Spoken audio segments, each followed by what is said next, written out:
याद कैसे कर सकते हैं? मेडिटेशन के मेडिटेशन के लिए बैठ जाओ और आज क्या क्या हमने पढ़ा, क्या क्या सीखा, कौन कौन सी बातें हमारे समझ में आ गई, ऐसा रिमाइंड करो। तो और दोबारा हमारा रिवीजन हो जाता है। एक रिमाइंड करने से रिवीजन हो जाता है, दूसरा लिखने से रिवीजन हो जाता है ना।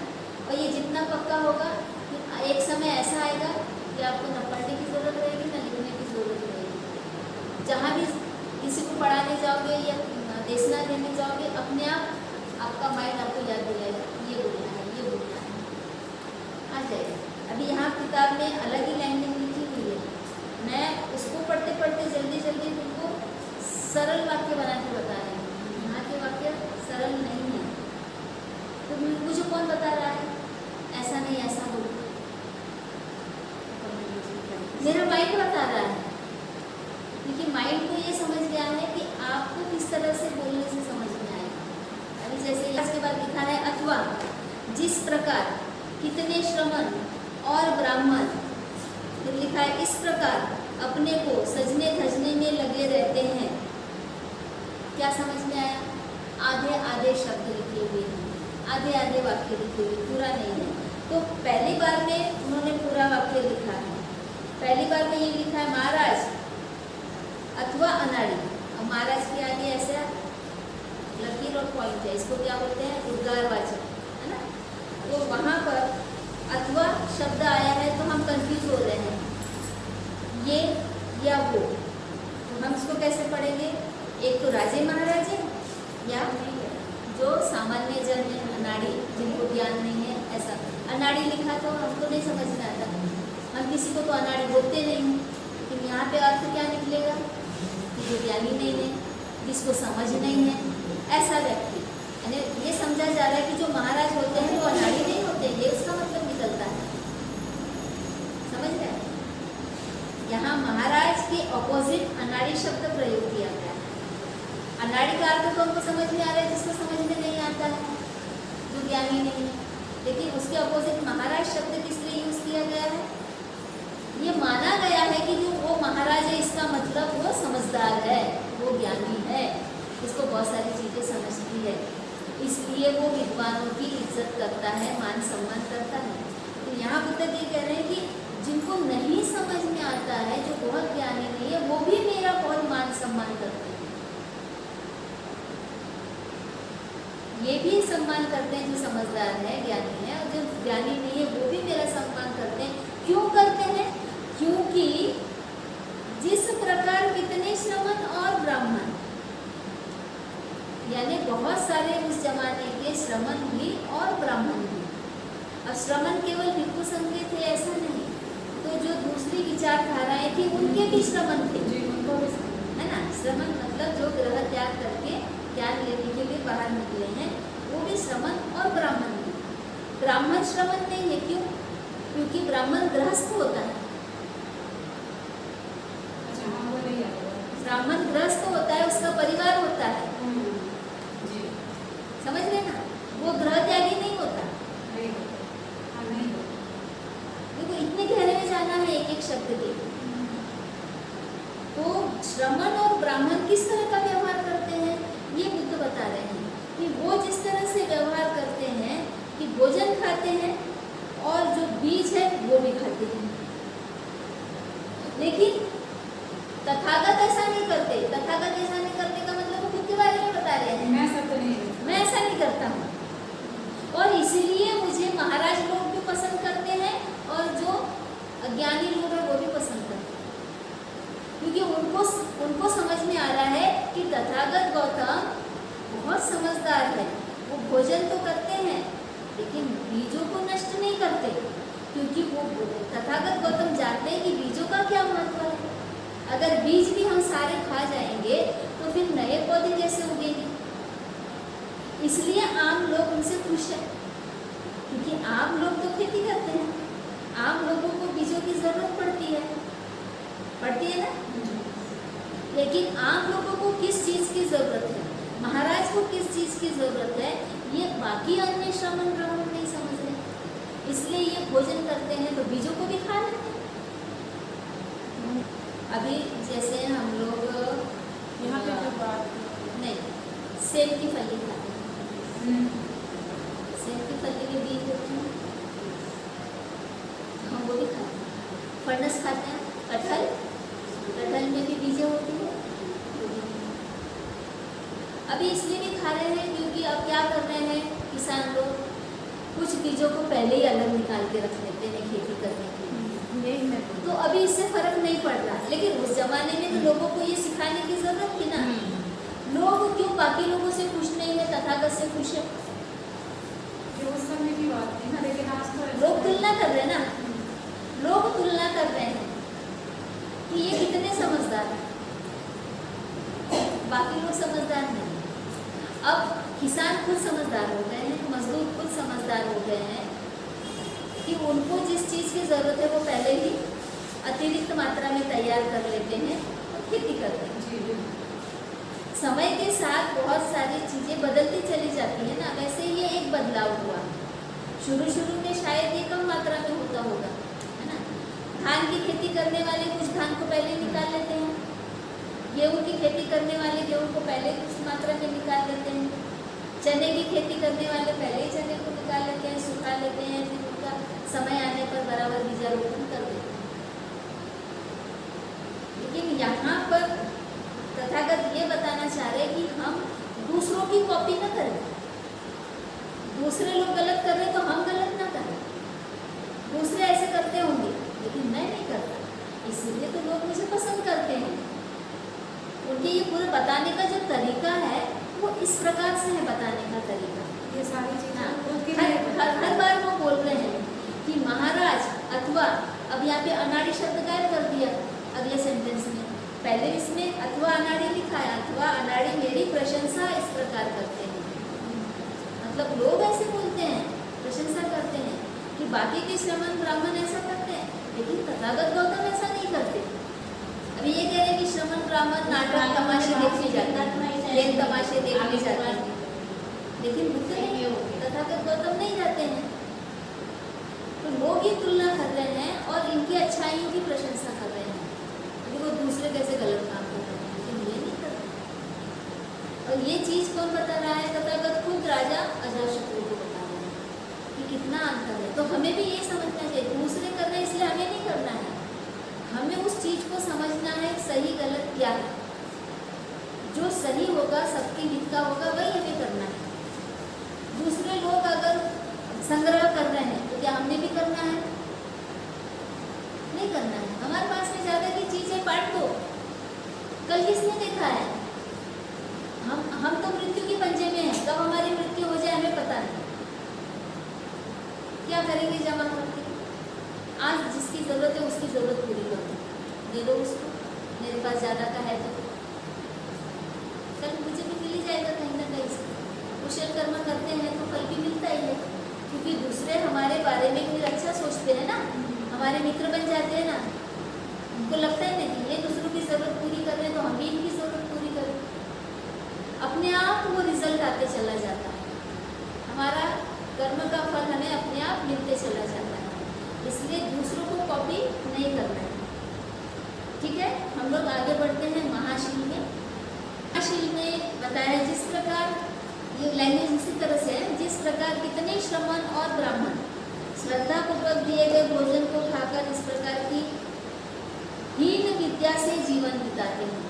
अब यहाँ पे विद्याओं की बात करते हैं कि जो अन्य श्रमण या अन्य ब्राह्मण हैं वो कई प्रकार की विद्याएं अपने जीवन में करते हैं, लेकिन वो विद्याएं कैसी है? हीन है। हीन यानी निम्न प्रकार की है, इसे सही नहीं माना जा सकता।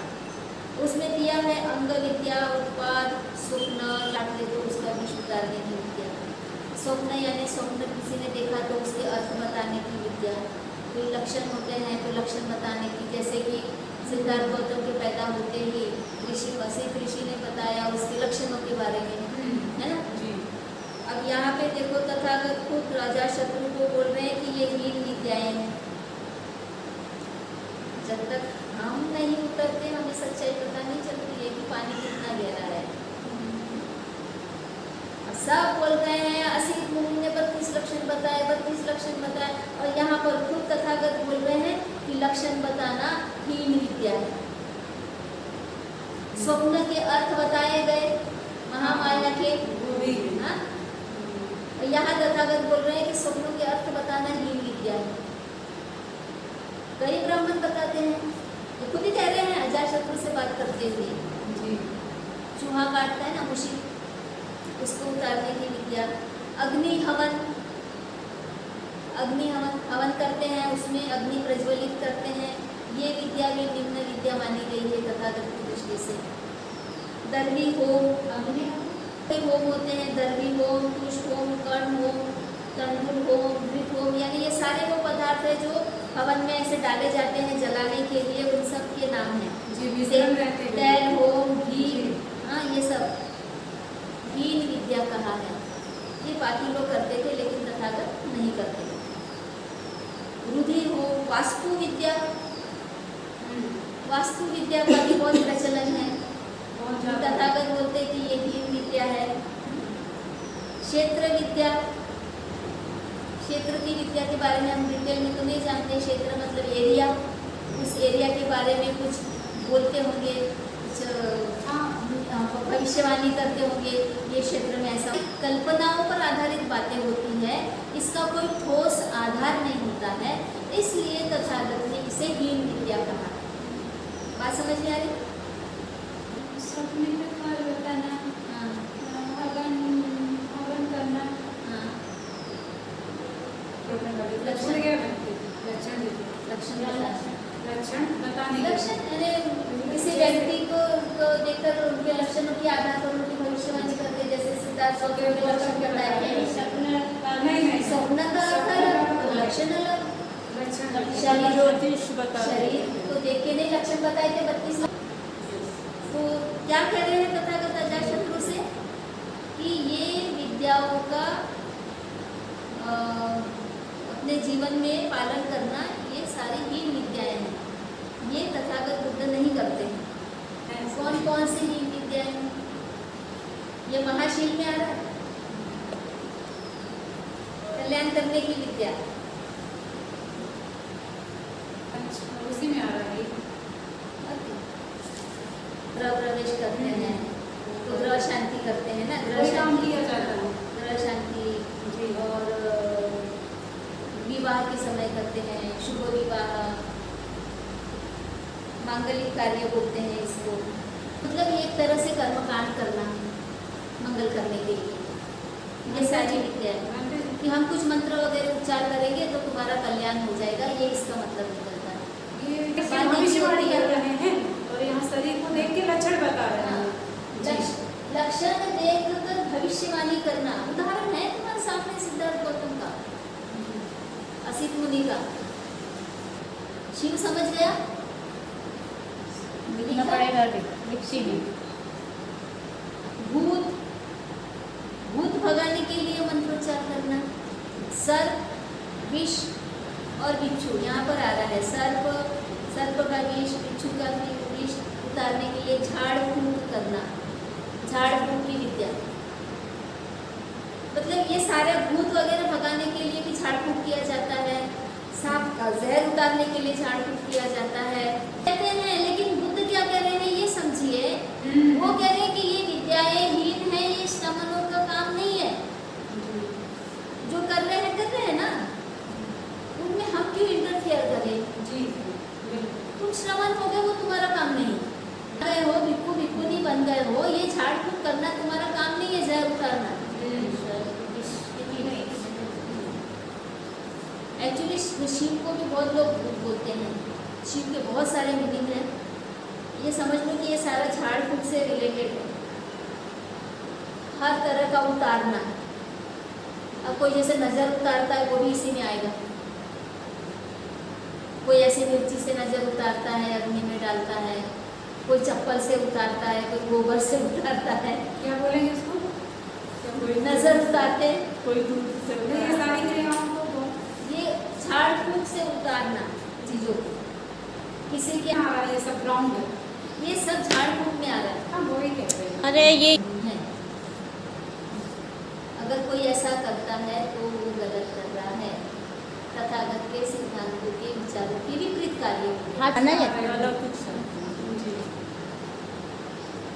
मंत्र जाप करना, ये भी इसमें आ रहा है। मंत्र जाप करके बहुत सारी चीज़ें की जाती है। जैसे उस जमाने में लड़ाई के दौरान जो बाण शरीर पे लगते थे, तो मंत्र जाप करेंगे तो वो बाण शरीर पे नहीं लगेंगे, ऐसी उनकी मान्यता थी, ऐसी धारणा। तो उसके लिए मंत्र जाप करना, कई तरह के ऐसे बातों के लिए मंत्र जाप किए जाते थे कि ये करेंगे तो ऐसा बुरा नहीं होगा, सब अच्छा होगा, मंगल होगा, इसलिए मंत्र जाप करते हैं। तो क्या कहते हैं श्रवण गौतम, इस प्रकार की हीन विद्या से निंदित जीवन नहीं बिताता, मतलब इसकी समझदार लोग निंदा करते हैं। ऐसे विद्याओं की समझदार लोग निंदा करते हैं। श्रवण गौतम ये सारी विद्याएं नहीं करते, इसलिए श्रवण गौतम की निंदा नहीं होती। और इन सारी विद्याओं की निंदा डॉक्टर बाबा साहेब आम्बेडकर ने भी की है। क्रांति प्रतिक्रांति में 3 पेज लिखे उन्होंने ये कर्मकांड पर, कि ब्राह्मणों के क्या क्या धंधे हुआ करते थे, वो सारे बुद्धा ने नकार दिए। ये सारे बोल रहे हैं ना कि उस समय ब्राह्मण करते थे, दूसरे विचारों के जो श्रवण है वो करते थे ये सारे काम, लेकिन इन्होंने नहीं किया। इसका मतलब ये उसको गलत समझते थे, इसलिए नहीं करते थे। यही बात बाबा साहब ने लिखी है, सही पढ़ाई करके लिखी है। और लोग बोलते हैं कि बाबा साहब ने सही नहीं लिखा है। जो बुद्धिस्ट हो रहे हैं बाबा साहब को नकार रहे हैं, शर्म की बात है। वो बुद्ध को नहीं पढ़ेंगे। पूरा त्रिपिटक पढ़ा बाबा साहब ने, तब जाके किताब लिखी है। बुद्ध को नहीं था। मैं बाकी दूसरे लोगों की बात कर रही हूँ जो पढ़ाई कर रहे हैं, वो लोग बाबा साहब को नहीं मान रहे। क्यों? सिलेबस में बाबा साहब की किताबें नहीं पढ़ाई जा रही हैं। अगर बाबा साहब की किताबें सिलेबस में पढ़ाई जाती है ना, पाली सिलेबस में या बुद्ध स्टडी में, तो लोगों को बहुत सरलता से ये चीज़ें समझ में आती कि बुद्ध ने क्या बोला क्या नहीं। अब मैंने क्रांति प्रतिक्रांति में ये चीज़ें पढ़ी है, इसलिए तुरंत मुझे याद आ गया कि यही तो चीज़ बाबा साहब ने लिखी है, जो यहाँ दिग्ग निकाय में लिखी हुई है। तो ऑब्वियसली बाबा साहब ने इसी में से पढ़ा होगा, तभी लिखा कि ब्राह्मण क्या क्या काम करते थे, और तथागत ने उन सब चीज़ों को नकार दिया। ये तंत्र मंत्र करना, यज्ञ हवन करना, भविष्यवाणी बताना, लक्षणों के अर्थ बताना, सपनों के अर्थ बताना, ये सारी चीज़ें, ये पूरा महाशील में ये चीज़ें आई हुई है। और इसको महाशील बोला है ना। 3 तरह के शील बताए ना, आरंभिक शील, मध्यम शील और महाशील। तो ये जो आ रहे हैं कर्मकांड पाखंड, ये महाशील में आ रहे हैं, ये नहीं करना है। ठीक है, आगे बढ़ते हैं हम। यहाँ तक ये समझ गए आपको। फिर और बोल रहे हैं हीन विद्या। हीन विद्या और कौन कौन से? फिर से मणि लक्षण, मणियों का। कोई मोतियों की माला पहनते हैं, मणियों की माला पहनते हैं, और उसको कहते हैं कि उसमें मंत्र फूके जाते हैं, वो पहनने से आदमी का अच्छा होगा। उंगली में पहनते हैं मणि, अंगूठियाँ पहनते हैं, हाथ में भी पहनते हैं, उसमें भी मणियाँ होती है, और इस पर विश्वास किया जाता है। और जो पहनाने वाले होते हैं वो बोलते हैं कि ये मंत्र फूटे हुए हैं, है ना, अभिमंत्रित है, इसके पहनने से आपका भला होगा, आपको रोग नहीं होगा, आपकी सारी मनोकामनाएं पूरी हो जाएगी। तो ये मणि लक्षण, इसको भी तथागत हीन विद्या कहते हैं।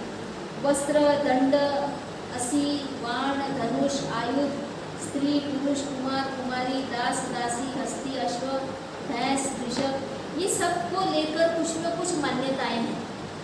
जितने भी अभी मैंने नाम पढ़े हैं, इनको लेकर पुराने लोगों की या श्रमणों की या ब्राह्मणों की कुछ मान्यताएं रही है। उन सारी मान्यताओं को ये खारिज कर रहे हैं। जैसे स्त्री के बारे में हम उदाहरण देंगे तो बोला गया है कि स्त्री अपवित्र होती है, स्त्री नरक का द्वार होती है, स्त्री वासनामयी होती है। मनुस्मृति में ये सारी बातें आई है स्त्री के बारे में। तो स्त्री ये सही नहीं होती है, ये अच्छे अच्छे पुरुषों को बिगाड़ देती है, इसलिए इसके साथ में उठना बैठना नहीं चाहिए, पूजा में स्त्री के साथ नहीं बैठना चाहिए। असी घोड़ा होगा, बाण, धनुष, आयुध, स्त्री पुरुष में उदाहरण दे रही थी स्त्री का, कि स्त्रियों के बारे में भी बहुत सारी गलत धारणाएं थी। ये सारी जो धारणाएं हैं इसके बारे में तथागत बुद्ध नहीं मानते हैं, सही नहीं मानते हैं इस तरह की धारणा को कि ऐसा होता है, ये ऐसी होती है, वो वैसा होता है, तो इससे ऐसा होगा वैसा होगा। ये सारी काल्पनिक बातें हैं, इसलिए उन्होंने इसको हीन विद्या कहा है। ये बहुत सारे प्राणी जो है, मुर्गा, कच्छप, इनको लेकर भी बहुत तरह तरह की बातें करते हैं, सांप वगैरह। बहुत सारे लोग ऐसे जीव जंतु प्राणियों को देखकर भी कुछ अलग अलग बातें करते हैं कि हमको इसके बारे में बड़ा नॉलेज है, ये होता है, कैसा होता है। एक उदाहरण दूँगी, वो छछूंदर होती है ना, तो छछूंदर हमारे घर के किनारे किनारे से ऐसे चलते रहते हैं दीवार से। हाँ, तो मैंने उसके बारे में सुना है, लोग कहते हैं छछूंदर का घर में होना अच्छा होता है, वो लक्ष्मी का रूप होती है, इसलिए उसको मारना नहीं चाहिए, घर से निकालना नहीं चाहिए। तो इतना आ जाते तो ये क्या हो गया, एक कल्पना हो गई, वास्तविकता इसकी कुछ नहीं है। वो भी एक प्राणी है और घर में रहने का आदि है। तो ये सारे जीव जंतुओं को लेकर के लोगों के मन में कई प्रकार की कल्पनाएं हैं, धारणाएं हैं। तो इस प्रकार की विद्या की बात करना भी तथागत पसंद नहीं करते हैं। फिर और इस तरह की भविष्यवाणी करते हैं कुछ ब्राह्मण लोग, कुछ श्रमण लोग, कि राजा के बारे में भविष्यवाणी करते हैं कि राजा यहाँ से निकल कर चला जाएगा, या यहाँ पर राजा आ जाएगा। अब जैसे सिद्धार्थ गौतम के बारे में भविष्यवाणी की गई थी कि ये ग्रह त्यागी हो जाएंगे, सन्यासी हो जाएंगे, चले जाएंगे, इस तरह की बातें फैलाई गई है। अब खुद यहाँ पे बुद्ध कह रहे हैं कि ये भविष्यवाणी, इस तरह की भविष्यवाणी करना, इसको मैं निम्न विद्या समझता हूँ, ये सही नहीं है। राजा की जीत होगी, इसकी जीत होगी, उसकी हार होगी, इस तरह की भविष्यवाणी की जाती है। पहले जैसे लड़ाइयाँ होती थी तो ब्राह्मण लोग यज्ञ हवन करते थे और उस समय उनको इस तरह की भविष्यवाणी करके बताते थे कि इस लड़ाई में कौन जीतेगा, कौन हारेगा। तो ये भी सही विद्या नहीं है, निम्न विद्या है, किसकी जीत होगी और किसकी हार होगी। तो इन सारी विद्याओं को नहीं अपनाते हैं और इससे अपना जीवन यापन भी नहीं करते हैं। फिर कुछ लोग ग्रहण को लेकर भी बताते हैं,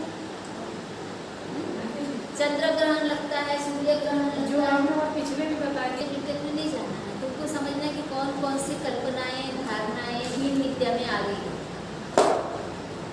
जैसे राजा की बात की हमने, लड़ाई की जीत की, तो आज भी तो कर रहे हैं ना। आज भी बताते हैं, राजनेता लोग घर में ब्राह्मणों के सत्यनारायण की कथा, पूजा, ये सब रखते हैं। फिर वो बताते हैं कि इसके हाथ में राजयोग है, हाँ, ये सत्ताधारी बनेगा, शासक बनेगा, इसलिए इलेक्शन जीत जाएगा, ये होते रहता है। यहाँ आकाश में जो छोड़ते हैं चंद्रयान, हाँ, यान छोड़ते हैं, हाँ, तो उस समय उन्होंने नारियल फोड़ा, पूजा पाठ की, नींबू बांधा, तो ये अभी भी हो रहा है। और इस सब का विरोध बुद्ध ने किया था।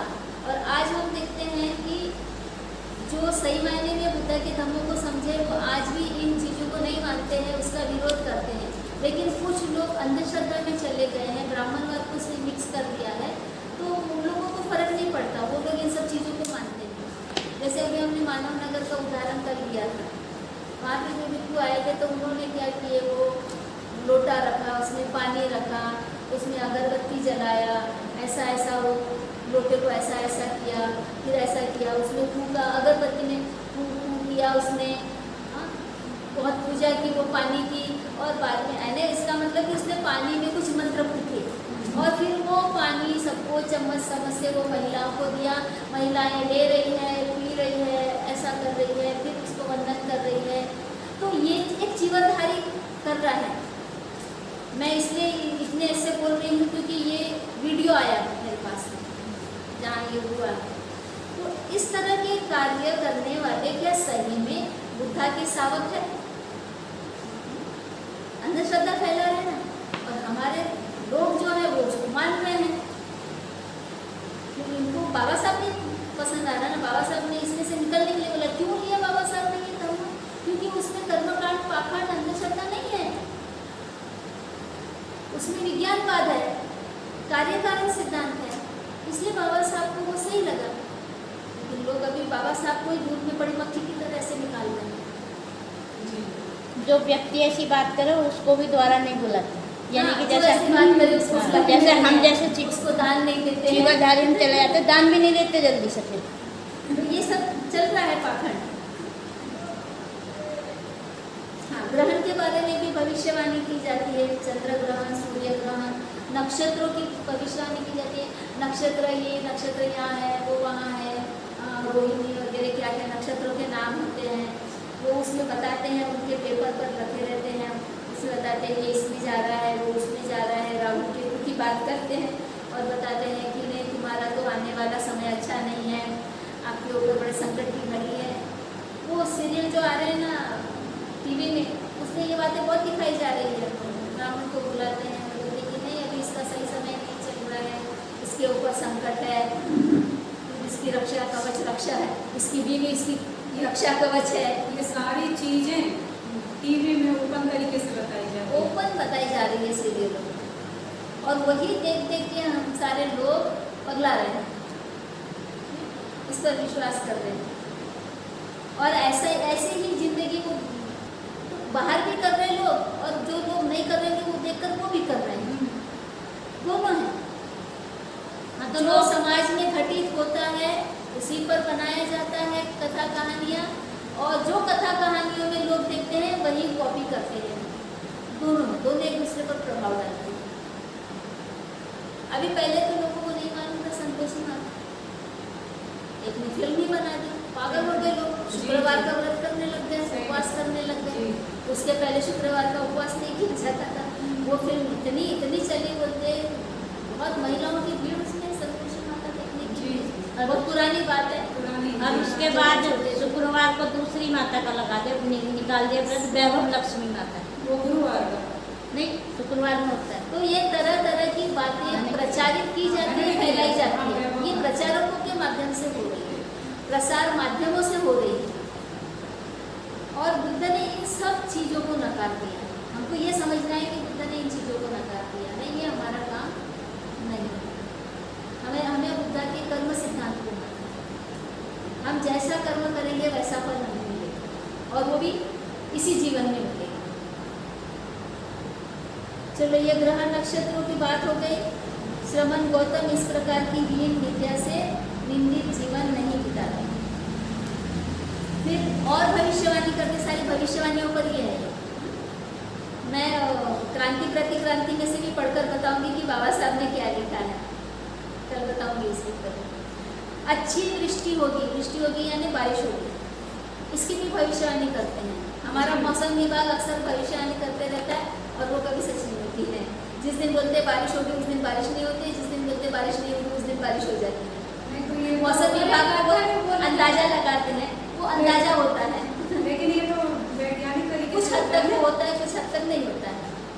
देखो, वो वैज्ञानिक तरीके से करके बताते हैं, फिर भी 100% वो सही नहीं होता, क्योंकि वो अंदाजा होता है। समझ रहे? कभी होता है, कभी नहीं होता है। अगर उन्होंने बोला कि 80% बारिश होगी, तो हो सकता है कि केवल 60% बारिश होगी। इस तरह का वो अंदाजा होता है। लेकिन यहाँ पर श्रमण और ब्राह्मणों की बात हो रही है। हाँ, अब ये कितना वैज्ञानिक पद्धति से करते थे वो पता नहीं। जो भी करते थे, जैसे भी करते थे, वो तो कहते हैं कि ये हीन विद्या है। हाँ, पहले बहुत करते थे लोग। अभी तो यूनिवर्सिटी में इसके अभ्यासक्रम चालू हो रहे हैं। जैसे अकाल पड़ता था तो लोग बोलते थे ना कि यहाँ पर ऐसे पापी लोग रहते हैं, इसलिए मैं बारिश नहीं होती। जी बिल्कुल, पिक्चरों में भी बताया गया है इसको। फिर हस्तरेखा, आरोग्य के ऊपर भी भविष्यवाणी करते हैं, हस्तरेखा पर भी भविष्यवाणी करते हैं, कविता पाठ करते हैं। ये सारी हीन विद्याएं। हाँ, रेखाएं देखकर बताना, तुम्हारा पास्ट कैसा था, तुम्हारा वर्तमान कैसा है, तुम्हारा फ्यूचर कैसा होगा। रेखाएं बताते हैं। अरे ये यहाँ पे 2 लकीर है क्या, तो तुम्हारे 2 बच्चे हैं, तुम्हारे 2 पति है क्या, कुछ बताते रहते हैं। तुम्हारी रेखा के अनुसार तुम्हारी इतनी ही पढ़ाई होगी, तुम्हारी शादी नहीं होगी। इस तरह की भविष्यवाणी करते हैं। कह रहे थे कि मेरे हाथ में, उन्होंने हाथ दिखाया, मेरे हाथ में देख रहे हैं तो मैं बुद्ध आपने दिखाया? मैंने नहीं, उनने अपना हाथ दिखाया, हमको दिखाया। हाँ, वो दिखा रहे थे कि इसमें पीपल का पत्ता बना हुआ दिख रहा है, और हमारा हाथ देखा तो बोले आपके हाथों में तो ऐसा नहीं है। हाँ। पर उसकी एक्चुअल में सच्चाई ये होती है कि मतलब जब बच्चे छोटे से बड़े होते हैं तब तक उनके शरीर में काफ़ी सारी चेंजेस आते रहते हैं, तो उनसे जो हाथ की लकीरें होती है वो बदलते रहती है, और उसी से मतलब वो अगर बड़ा दिखता है तो ये खुद मतलब इतना सीनियर सिटीजन होने के बाद भी वो हमको ये सिखा रहे थे, मतलब बता रहे थे। बात उनका सिखाने का citizen मतलब होने की था। नहीं है, कोई बहुत उम्र का है इसलिए वो सही बोल रहा है, ऐसा थोड़ी हाँ है। वही, पर मुझे नहीं लगी सही कि ये सही बता रहे, बिल्कुल मुझे नहीं लगा। मैं श्रीलंका गई, जब मैं ध्यान में बैठी थी तो ये जो रेखाएं हैं वो समय पर निर्मित हुई। उस समय निर्मित हुई, हाँ वो निशान आया, पहले नहीं थी। पहले नहीं थी ओके, श्रीलंका में। तो वहाँ चमत्कार हो गया। चमत्कार हो गया, तो बुद्ध तो श्रीलंका का ही निशान का पत्ता आया ना। अब खुद बुद्ध वहाँ श्रीलंका में गए, और कितने लोग आए थे श्रीलंका जा रहे हैं, उनसे भी बेहतर अच्छे लोग गए हैं। अरे हमारे पुण्य भ्रमित करने वाली बात। ये भी बता रहे क्योंकि हम तो बाहर से जाने हैं। हाँ? मुझे नहीं जाना। समझे जी, कविता पाठ का मतलब क्या वो पूछ रही थी। ये कविता पाठ भी ये भविष्यवाणी से संबंधित है, मतलब किस तरह ये सारा भविष्यवाणी से संबंधित है। किस तरह से नहीं, कविता कविता पाठ पाठ का कैसे? किस तरह की कविता के बारे में बोला, मैं श्योर नहीं हूँ उसके बारे में, मैं नहीं बता सकती। पाठ आ रहा है ना उसमें। ना, पाठ हाँ, तो करना। पाठ करना मतलब बोलना। हाँ। हो सकता जैसे पहले लोग बारिश के लिए गाना गाया करते थे, हाँ पाठ किया करते थे, कविता पाठ किए थे। मेघ गीत, मेघ गीत, वर्षा गीत, अब समझ गए वैसे वाले। उस तरह का कविता पाठ दिखाया है ना एक क्या बरसों में हाँ, सोने में वो भी बारिश हो बारिश जाती आ है। जाती है। और वो संगीतकार के बारे में भी बताया, सूरदास के बारे में, कि वो गीत गाते थे तो बारिश हो जाती थी। हाँ वो भी एक एग्जाम्पल है ना? ये विद्याएं कितनी सच है कितनी झूठ है ये नहीं बता रहे हैं बुद्ध। वो कह रहे हैं कि ये हीन विद्याएं, हीन नहीं है। हम यदि सावक संघ में आ गए हैं तो हमें हीन विद्याएं करनी है या श्रेष्ठ विद्याएं करनी है, श्रेष्ठ विद्या। ये हमको निश्चित करना है ना। तो यहाँ पर अगर बोला जा रहा है कि तथागत इन विद्याओं को निम्न मानते थे या हीन मानते थे, तो वो हमें करना चाहिए या नहीं करना चाहिए? अब इसलिए नहीं करना चाहिए, उसको महत्व नहीं देना है। वो अपने लिए बोले ना कि मैं नहीं करता हूँ, तो जब वो खुद नहीं करते हैं तो हम क्यों करें? लोग बोल रहे हैं तथागत ये नहीं करते, और इसीलिए उनकी स्तुति करते हैं कि वो ये सब नहीं करते हैं, वो ज्ञान की बातें करते हैं, उनके उपदेश ज्ञान पर आधारित होते हैं, इसीलिए इतने सारे उपदेश दिए, इसलिए इतने वो प्रसिद्ध हो गए। लेकिन ये जो जादू टोना कर्मकांड पाखंड कर रहे हैं, इनकी कीर्ति कहाँ तक जा रही है? कीर्ति से ज़्यादा अपकीर्ति जा रही है, अपकीर्ति ज़्यादा। ये भी हमको समझना चाहिए। लोगों को किस चीज़ की ज़रूरत है, लोगों को काउंसलिंग की ज़रूरत है, उनके समस्याओं का उपाय बताने की ज़रूरत है। ऐसे उपाय ना बताए कि धागे बांधने से तुम्हारी बीमारी ठीक हो जाएगी, और नहीं ठीक हुई तो तुम्हारी कीर्ति होगी या अपकीर्ति होगी, है ना? हमको क्या बताना है कि सच में उनका रोग सही हो, हॉस्पिटल जाओ, ये दवाई लो या ब्लड टेस्ट करो, डॉक्टर ने जिस तरह से पथ्य बताया है वैसे पथ्य लो, तब उसे आराम मिलेगा। तो हमें इसमें बहुत जागरूक रहना है। चलो ये बात हो गई, अब आगे बढ़ते हैं। सगाई, विवाह, विवाह के लिए उचित नक्षत्र बताना। कर रहे ना बहुत सारे ब्राह्मण लोग, आज भी करते हैं। क्या करते हैं? मुहूर्त हाँ, मुहूर्त निकालते हैं। वो सीरियल में वो भी बताते हैं, पंडित बोलता है मुहूर्त निकला जा रहा है, जल्दी दूल्हा दुल्हन को लेकर आओ। आज का मेरा एक मिनट आगे पीछे हाँ, से 1 मिनट भी आगे पीछे नहीं होना चाहिए। अशुभ हो जाएगा। हाँ, तो ये चंद्र ग्रहण और सूर्य ग्रहण में भी ऐसे रहता है लोग। हाँ, चंद्र ग्रहण सूर्य ग्रहण की बात हमने ऊपर की है। इसके बारे में भी लोग बोलते हैं कि उस समय ऐसा नहीं करना, उस समय वैसा नहीं करना, सब ये तो नुकसान हो जाएगा। वो तो अभी टेलीविज़न पर बहुत डिस्कशन हुआ है इसको। तलाक देने के लिए भी नक्षत्र बताना, मुहूर्त बताना। अभी लोग कम से कम इन्होंने तलाक की बात तो मानी कि उस समय तलाक भी होता था। अब भाषा में क्या लिखा है? तलाक की क्या प्रक्रिया होती थी वो पता नहीं, लेकिन मतलब तलाक करने के लिए भी मुहूर्त निकालना। हाँ, लेकिन तलाक तो आज के समय में होता है, पहले भी तलाक होता था। इस बात से ये साबित हो रहा है। लिखे तो कौटिल्य का अर्थशास्त्र जो है उसमें इस विषय में बहुत सारी बातें आई है। उन्होंने जो नियम बनाए थे तलाक से संबंधित वो भी बातें आई है। और ये बुद्ध के बाद में हुए थे कौटिल्य। अब बहुत सारे लोग बोलते नहीं हुए थे, अब उसमें हमको नहीं पढ़ना है विवाद में। लेकिन इससे ये साबित हो रहा है कि उस ज़माने में तलाक होते थे, लेकिन ब्राह्मण लोग उसके लिए भी मुहूर्त बताते थे, नक्षत्र बताते थे कि इसी समय तलाक लेना। अरे जिसका मुहूर्त देखकर शादी की वो शादी सक्सेस नहीं हुई, तलाक की नौबत आ गई है, तो वो तलाक का नक्षत्र क्या है? उस समय में ज़्यादातर वैदिक पद्धति से ही विवाह हुआ करते थे, ब्राह्मण लोग ही ज़्यादातर करते थे। समझ रहे? लोगों का तो अभी तक विश्वास है उस बात पर।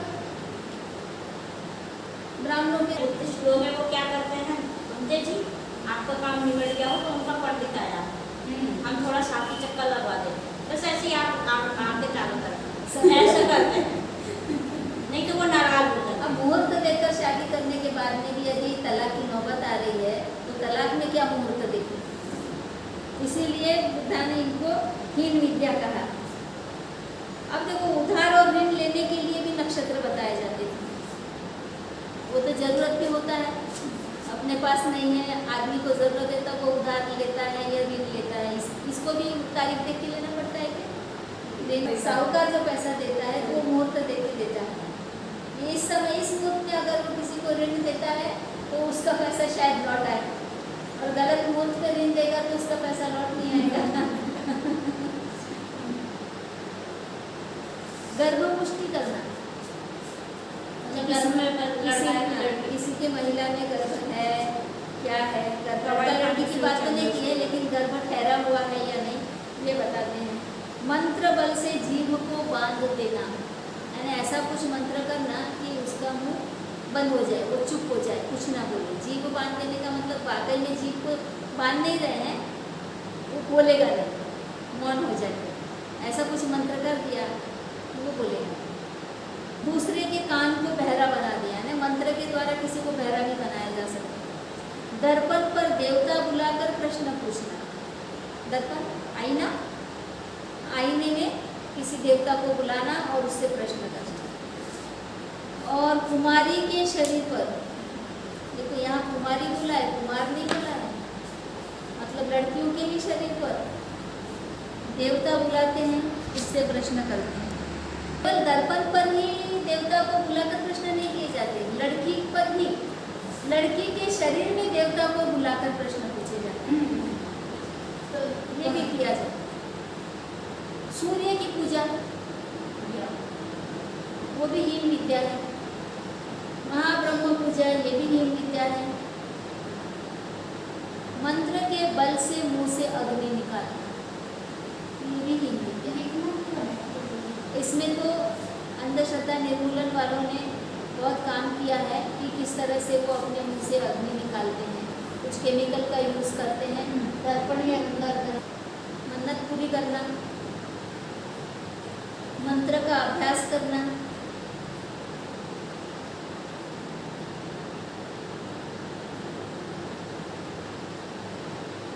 मंत्र जाप, मंत्र पाठ, मंत्र अभ्यास,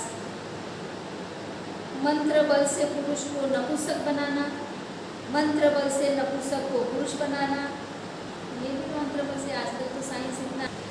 बलि कर्म करना, यानी पशुओं की बलि देना, जानवरों की बलि देना, नर बलि, ये सब इसमें आता है। बलि कर्म, दवा देकर वमन करना, ये भले ये मेडिकल से रिलेटेड है, दवा देकर वमन करना है, मुक्ति कराना, अगर किसी को जरूरत है तो। ये भिक्षुओं को नहीं करना है, वो डॉक्टर से कराए, हमारा काम नहीं है वो करवाना। कैसे कहते हैं वही बोल रही हूँ, यहाँ पर बहुत सारा लिखा हुआ है, तुम लिखते लिखते थक जाओ। वो लिखा जाता है नहीं क्योंकि वो शब्द अभी प्रचलित नहीं है ना। कान में डालने के लिए तेल तैयार करना, ये सब आयुर्वेद में जो करते हैं, विरेचन वगैरह है ना, विरेचन करना यानी वो टट्टी करवाना है ना, दवा देकर, ये आयुर्वेद में कराए जाते हैं। नाक में तेल देकर छिंकवाना, ये एक तरह के इलाज है। अंजन तैयार करना, अंजन यानी काजल, पहले लोग दिए से काजल तैयार करते थे, कहते हैं अंजन तैयार करना। छुरी कांटा की चिकित्सा करना, छुरी कांटे से किसी को ऑपरेशन करना। वैद्य कर्म उस प्रकार श्रवण गौतम नहीं करते, मतलब ये सारे काम जो है ये किसी डॉक्टर के द्वारा करने वाले काम हैं, वो श्रवण में नहीं करने हैं। करना ये निम्न श्रेणी में आता है, ऐसा उनका कहना है। लेकिन वास्तव में वो निम्न श्रेणी हम नहीं कहेंगे, लोगों को इसकी ज़रूरत है। अभी तो मेडिकल साइंस काफ़ी आगे बढ़ गया है और लोगों का इलाज होता है। हम बिल्कुल भी जाते हैं डॉक्टरों के पास में अपना इलाज कराने के लिए, लेकिन ये काम जीवनधारी होके नहीं करते। यदि तुम्हें है ना, हमारा मुख्य उद्देश्य है निर्वाण प्राप्त करना, निर्वाण प्राप्त करना। और निर्वाण प्राप्त कैसे किया जाता है, तो चित्त की शुद्धता करके, है ना। हमारा फोकस है चित्त की शुद्धता पर, शरीर की शुद्धता पर नहीं, वो सेकेंडरी। शरीर की शुद्धता पहली है, मन की शुद्धता। मन शुद्ध होगा तो वाचा शुद्ध होगी, वाचा शुद्ध तो कर्म शुद्ध। ये फोकस है बुद्ध का, इस पर हमें काम करना है। यदि हम डॉक्टरों वाले काम करने लगेंगे तो ये काम पीछे छूट जाएगा। डॉक्टरों वाले काम करने के लिए और लोग हैं समाज में, सब अपना अपना पेशा कर रहे हैं। जैसे बुद्धा के समय में जीवक काम करते थे, वो डॉक्टर का ही काम कर रहे थे। किसी का माइग्रेन का प्रॉब्लम है तो उसकी चिकित्सा कर दी, किसी के पेट में अल्सर है उसकी चिकित्सा कर दी, ऑपरेशन करते थे। सबसे पहला ब्रेन का ऑपरेशन जीवक ने किया था। एक बार जीवक के मन में आया कि वो भी भिक्षु संघ में शामिल हो जाए, तब बुद्धा ने उनको समझाया, तुम जो काम कर रहे हो वही काम करते रहो, वही सही है। तुम इस माध्यम से भिक्षुओं की सेवा भी कर रहे हो, लोगों की सेवा कर रहे हो, ये सबसे उत्तम काम। उसे हीन काम नहीं बोला, खराब काम नहीं बोला, वो जरूरी काम है। लेकिन भिक्षु बन जाते तो फिर वो काम नहीं करते। यहाँ पे पहले आदमी को अपने चित्त को शुद्ध करना है, फिर दूसरे को बताना है कि तुम अपने चित्त को कैसे शुद्ध करोगे, अपने कर्म को कैसे शुद्ध करोगे। ये हमारा काम होने के कारण ये बाकी की जो सारी विद्याएं हैं ये हमारे लिए निम्न हो जाती है। बात समझ में आ रही? निम्न हो जाती है, इसीलिए ये सारी चीज़ें नहीं करना है। भले ही उसमें कुछ तथ्य हो, उस काम में तथ्य होने के बावजूद भी वो हमारा काम नहीं है। मतलब निम्न का कारण है, मतलब वो दूसरे सेकेंडरी उस पर पहुँच जाता है। यहाँ पर दो तीन तरह के आए हैं काम। एक तो है मंत्रों के द्वारा कुछ करना या भविष्यवाणी करना, कर्मकांड करना, ये सारी तो निरर्थक बातें हमें लगती है। बुद्धा ने कहा कि ये इस तरह के हीन काम वो करते नहीं हैं। लेकिन जहाँ पर मेडिकल साइंस से रिलेटेड बात आ रही है तो ये शरीर को ठीक करने की बात है ना। शरीर में अगर कुछ व्याधि आ गई है उसको ठीक करने की बात है, तो इसके लिए समाज में वैद्य होते हैं, डॉक्टर होते हैं, ये उनके लिए सही है। लेकिन यदि आप श्रमण बन रहे हैं, गृह त्यागी हो रहे हैं, तो आपका काम अलग है, वो काम नहीं। हमने उनके काम में इंटरफेयर नहीं करना। इसलिए जब हमारा कुछ प्रॉब्लम होता है तो हम क्या करते हैं, डॉक्टर को हायर करते हैं, डॉक्टर को बुलाते हैं कि भाई यहाँ पर हमारे बिहार में कैंप लगाओ, सब भिक्षुणियों का स्वास्थ्य चेक करो और उनका मार्गदर्शन करो। तो वो हमें स्वास्थ्य के बारे में मार्गदर्शन करते हैं, हमारा डाइट कैसे होना चाहिए, हमको क्या प्रॉब्लम हो गई है, हमने कैसे उठना है, कैसे बैठना है, कैसे सोना है, बहुत सारा मार्गदर्शन डॉक्टर हमें कर सकते हैं। लेकिन डॉक्टर को चित्त की शुद्धता के लिए हम मार्गदर्शन करें, समझ गए। जैसे अभी हाल ही में नागपुर के एक डॉक्टर की बात हम बताएंगे कि उनके पिताजी की डेथ हो गई। तो पिता की डेथ होने के बाद में उन्होंने उनसे मार्गदर्शन मांगा कि कैसे करना है, तो बिना किसी कर्मकांड के उनका अंतिम संस्कार कराया गया। उसमें बुद्धा ने मृत्यु से संबंधित जो उपदेश दिए हैं वो उन्हें बताए गए कि बुद्ध मृत्यु के बारे में क्या बताएंगे। सभी संस्कार अनित्य हैं, मृत्यु सत्य है ना, जीवन है तो मृत्यु होगा ही, और ये कैसे चक्र चलता है जीवन मृत्यु का, ये सारी चीज़ें उन्हें हमने बताई।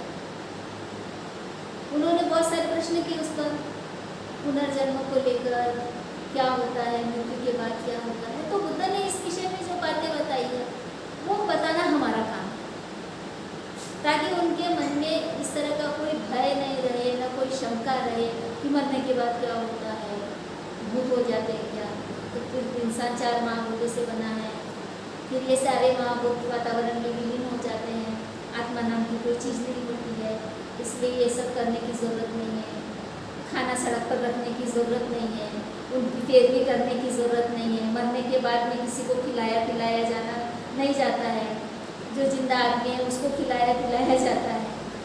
तो ये सारा जो मार्गदर्शन है ये हमारा काम है, और ये कैसे होना चाहिए, साइंटिफिक होना चाहिए, विज्ञान पर आधारित होना चाहिए हमारा उद्देश्य। ऐसी कोई भी बात ना बोले जिसे हम सिद्ध नहीं कर सकते। इसलिए बुद्ध ने इन बाकी चीज़ों को नकारा। बाकी दुनिया में कर रहे हैं, करने तो हमें नहीं, ठीक है। अब लास्ट वाला बचा हुआ है, कर रहे हैं तथागत अजातशत्रु से अभी तक के जो शील बताए हैं, आरंभिक शील, मध्यम शील, महाशील, ये छोटे हैं और गौण हैं, निम्न, हाँ छोटे गौण यानी निम्न है, जिसके कारण अनाड़ी मेरी प्रशंसा करते हैं। यानी इतने साधारण शील है जो रोज आमतौर पर होते रहते हैं,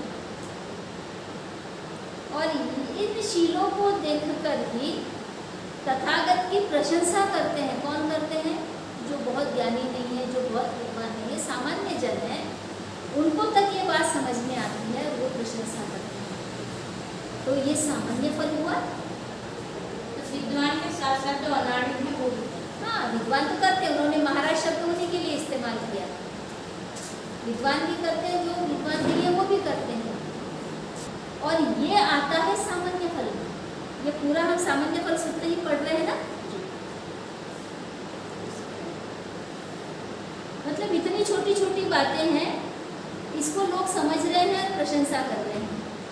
महाराज महाभिक्खु इस प्रकार शील संपन्न हो, इस शील संवर के कारण कहीं से भय नहीं देखता। यानी जो भिक्खु हो जाता है वो इन शीलों का पालन करते हुए शील संपन्न हो जाता है। इससे परिणाम क्या मिलता है कि उसे किसी भी बात का भय नहीं लगता, उसके मन का भय खत्म हो जाता है। जैसे महाराज कोई मूर्धाभिषिक्त क्षत्रिय राजा सभी शत्रुओं को जीतकर कहीं से किसी शत्रु से भय नहीं खाता, किसी भी प्रकार से दोषी नहीं होता, निरपराध होता है, और इससे वह अपने आप अंदर सुख महसूस करता है, संतुष्टि महसूस करता है, प्रसन्नता महसूस करता है। कितना महत्व दिया है बुद्ध ने शील को ही।